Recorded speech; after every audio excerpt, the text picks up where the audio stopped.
Bonjour, alors dans cette vidéo, on va faire un problème de KPS. En fait, quand on regarde le problème, on voit qu'on a écrit KC au lieu de KPS, mais on sait quand même que c'est un KPS parce que vous avez un cas d'un solide qui va se dissoudre, donc qui devient aqueux. D'où le nom de produit de solubilité, on va calculer la solubilité. Donc dans n'importe quel problème de constante d'équilibre, ce qui est toujours aidant, c'est de se construire notre tableau initial réagit-équilibre. Alors, puisque mon réactif ici est solide, ben j'en ai pas besoin dans mon tableau, donc je vais barrer, je vais rien mettre du côté du AlCl3. À moins d'avis contraire, initialement, des produits, on n'en a pas, donc 0, 0.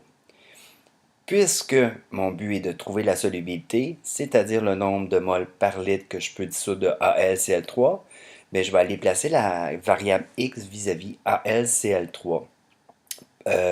Vis-à-vis Al3+, puisque lui est une mole, tout comme mon AlCl3.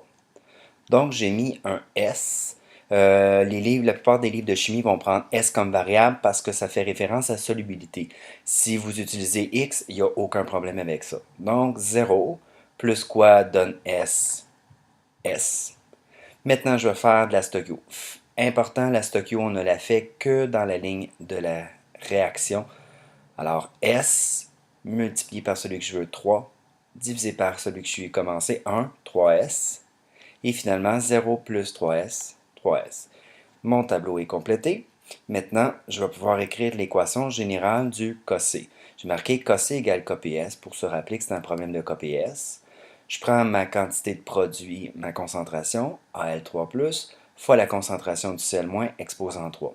Et là, je fais un remplacement avec mes variables que j'ai utilisées, S fois 3S au cube. Donc, je l'ai détaillé un peu pour qu'on le voit bien, là, mais S fois 3S fois 3S fois 3S, donc 3 au cube donne 27, et j'ai 4S loi des exposants S4. Puisque je connais la valeur de mon KC, je vais pouvoir isoler S dans ma formule. Donc, mon KC 2,5 fois 10 à la moins 6 est égal à 27 S4. Donc, je vais diviser par 27 de chaque côté et faire la racine quatrième. Comme ça. Vous avez sur votre calculatrice une racine x, vous pouvez l'utiliser, ou faire 2 fois la racine carrée, ça serait l'équivalent. Donc, ce qu'on a trouvé S, c'est une concentration, c'est ce qu'on appelle la solubilité. Donc, la concentration pour que la solution soit saturée, donc au maximum de soluté qu'on peut dissoudre. Donc, je suis capable de dissoudre 0,0174 mol de AlCl3 dans 1 litre. Maintenant, dans notre problème, on a un problème dans 100 ml. Donc, je vais aller calculer le nombre de moles que je veux maintenant. Je peux dissoudre dans 100 ml. Donc, j'ai repris mon 0,0174 mol par litre, qui est ma concentration molaire, fois le volume en litres. J'en ai mes unités. Et je viens de trouver la quantité maximum de AlCl3 que je peux dissoudre dans 100 ml. Maintenant, combien j'en ai mis en réalité des moles? J'en ai mis 5 grammes. Je dois donc trouver mon 5 grammes, le convertir en moles. Donc, 5 grammes divisé par la masse molaire du AlCl3, c'est le nombre de moles que j'ai mis initialement.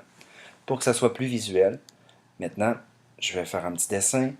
J'ai mis mon 5 grammes de AlCl3 qui correspond à 0,0375 mol dans un volume de 100 ml.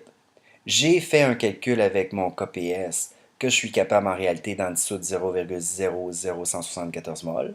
Donc, pour trouver ce qui va tomber dans le fond, mon dépôt, ben, c'est la soustraction de ces deux mols-là, soit 0,0358 mol. Et voilà pour le problème de KPS.